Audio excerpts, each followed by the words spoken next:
And Randy, thank you so much for being so honest and sharing that part of your experience. And clearly, people have these experiences that end up turning their lives around. And at some point, you say, I don't want to struggle like this anymore, and I want to try to recover. So, what was your specific turning point?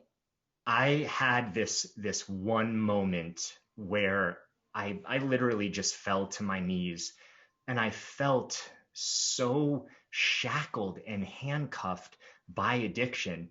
And I think anyone can relate to this. It doesn't have to be addiction, but it's anything in life, that moment of frustration where you have been trying and you just want something so different and it's not coming. And this was my moment. And I just said, whoever can hear me, I don't want this life anymore. I want to show up differently. And I didn't know how that was going to be. I didn't know what that was going to look like, but I knew that I wanted something different. And a few weeks later, I cleaned myself up. I got sober and then started the hard work of self-work and therapy and, all these different forms of spiritual modalities to find what I needed to heal myself.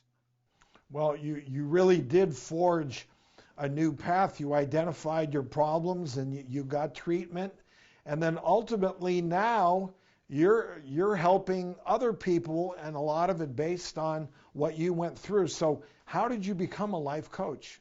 Someone suggested life coaching to me about 14 years ago.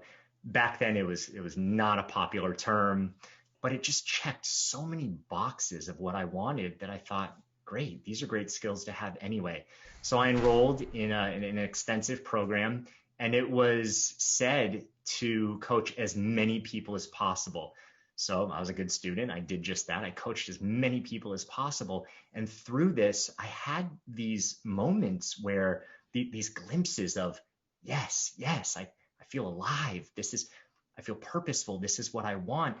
And I actually had a moment where I said, Randy, you haven't been very good at many things, but I think you have some talent here. I think you're actually good at this. Randy, what I love about your story, not only are you more relatable, but you got that street cred, right, Randy? Like you've been through it yourself.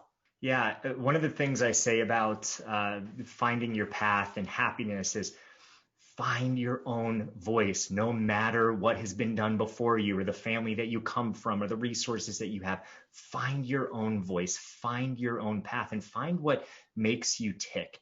And I think too many people these days, it's like happiness is really shoved down our throats of find happiness.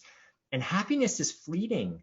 I mean, it's an emotion like sadness or grief or anger. We don't really chase those things.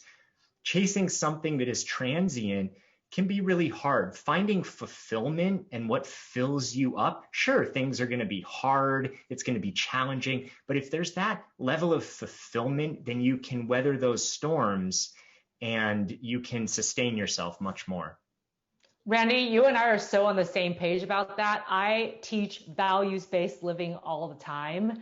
And I talk about this idea of hedonic happiness versus that eudaimonic happiness you get when you live your life full of values and full of meaning. So thank you so much for sharing that. I thought that was so inspiring. Very much so. Well, Randy, thanks for being with us here today and sharing your very interesting story. Thank you so much.